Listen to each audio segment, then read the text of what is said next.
Right now on Denver 7 News at 5 o'clock, extra resources are coming to a Jefferson County high school today after students were killed in a car crash over the weekend. How the community is grappling with the tragedy. Plus, we got a full collapse of the basement. A birthday celebration ends in disaster with a collapsed floor and 3 teens hurt. We're talking to neighbors about the dangerous turn this party took. also, Marshall fire victims in Louisville are looking to rebuild, but they say new building codes are holding them back. We are trying to stabilize our lives and come back. Community leaders expect homeowners to sound off when City Council takes up the issue tomorrow. And right now we are also following breaking news overseas. Talks between Ukraine and Russia are now underway in Belarus. Started about 4 a.m. our time. Ukraine wants an immediate ceasefire and the withdrawal of Russian troops from their country. Russia wants Ukraine to adopt a neutral status and totally demilitarize. So we'll continue to bring you more updates as we get them throughout the morning.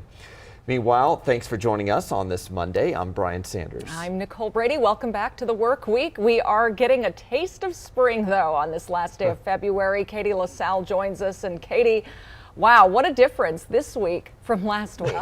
Huge difference in temperatures, yes, and we'll see it stay dry all week long here across the state. It's mostly cloudy this morning and not as cold. Temperatures are currently in the 20s and upper 30s from downtown out to the airport. Winds sustained from the southwest around 5 to 15 miles per hour. Currently, it's teens for a lot of our mountain towns and across the plains 30s this morning from Sterling, Akron, and Lyman. And comparing that to just 24 hours ago at this hour, that's 15 to 20 degrees warmer already in Denver, up through Fort Collins, down through Colorado Springs. Your emoji cast on this Monday. Expect partly cloudy skies by 7 o'clock, clearing into 9 and pleasant by lunchtime, 55 degrees. Daytime highs today, we're back to near 60 degrees for much of the metro area, all across the eastern plains, and even warmer weather in store, Jason, by the middle of the week. Your afternoon emoji was a little scheming. He looked like he was a little bit scheming. It's all right. We have a good drive going on out to the west side of town. This is I-76 coming off of I-70, and you live a pretty good drive for us. Wadsworth over to I-70 heading towards downtown looks fine too. Take a look at the drive across downtown. Not seeing any problems. Southbound, northbound, wide open for us here this morning. Camera's bouncing around a little bit. That bridge, the pole is on the bridge, and the bridge, when cars go over it, shakes a little bit. They're supposed to do that. And that's why you see the camera bouncing around. It's not that it's windy or anything. Take a look at the drive times. They look pretty normal for us with speeds near 70 in most areas here this morning. I'm not seeing any significant problems off or on the highways just yet. We'll talk about the meter issue that you've probably seen the flashing lights here coming off at 225 and I-25 and down there at C-470 and I-25. We'll talk about that coming up in a little bit. But right now, a great looking view. The Jeffco School District will send crisis teams to Standley Lake High School today after several students were killed in a car crash over the weekend. Let's bring in Denver 7's Christian Lopez now. Christian, such a tragedy. We are hearing from relatives of a young woman who has survived the crash, at least so far. Yeah, an unimaginable loss for these families. We spoke with the grandfather of one of the crash victims who is in the hospital right now fighting for her life. Police say 5 people died in the crash Friday evening when 2 SUVs collided. 3 people survived, and one of those people was Anaya Whitehorn. But her family says she suffered brain and spine injuries, 2 broken legs, and broken ribs. Her grandfather says the car she was in looked like it had fallen off a bridge, and it's a miracle she survived. We're lucky that Anaya lived through this. There are other family members right now dealing with funeral arrangements, and I can't imagine what they're going through right now. He says Anaya's best friend was killed in that crash. If you'd like to support the families, we do have a link to their GoFundMe's on our website, thedenverchannel.com. Reporting live in Westminster this morning, I'm Christian Lopez, Denver 7. Thank you, Christian. An out-of-control house party in Arapahoe County ended with 3 teens hurt when the floor collapsed underneath them. The pictures were shared to social media. South Metro Fire says between 100 to 150 people were at this birthday party on East Princeton Place Saturday night when a portion of the first floor buckled into the basement. A chaotic scene. The video showed the crowd jumping on the floor before it collapsed, and then the floor completely caved in. Dozens of people were trying to climb out. Neighbors say they weren't concerned until they started seeing the fire trucks and police officers outside. You're worried it's more of a shooting going on or something like that, because my wife watched people running. I think somebody just posted the happy birthday on Instagram or something, and everybody just showed up. Yeah, not responsible. Well, first responders did search the house and found no one was trapped in there, but the collapsed floor also caused a gas leak. Crews were quickly able to shut off that line. A relative of the homeowner says the home has been in the family for 20 years. You're taking a live look now at Ukraine's capital as Russian troops move further into Kyiv. President Biden is set to discuss the invasion with allied nations from the Situation Room today. ABC's M. Wynn has the latest from Washington. The conflict in Ukraine presses on, with a major battle underway in Kharkiv, Ukraine's second largest city, where Ukrainian troops managed to push back their attackers' brief siege of the city. U.S. officials and many analysts say Putin underestimated the Ukrainians. He was, I think, clearly hoping for an easier path to victory, and now he's not only losing some tactical engagements, but he's losing this entire war of messaging.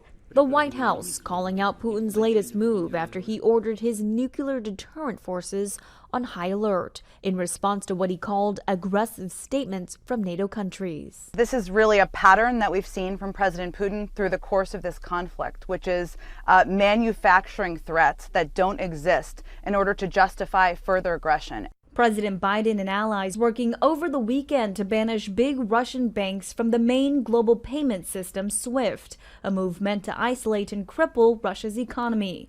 Already this morning, Russia's central bank more than doubled interest rates to an unprecedented 20% as they scrambled to manage the fallout from Western sanctions. The U.S. and other nations also shoring up supplies and defense aid to Ukraine as civilians struggle to get out of the country. Me and my husband with my two daughters, we escape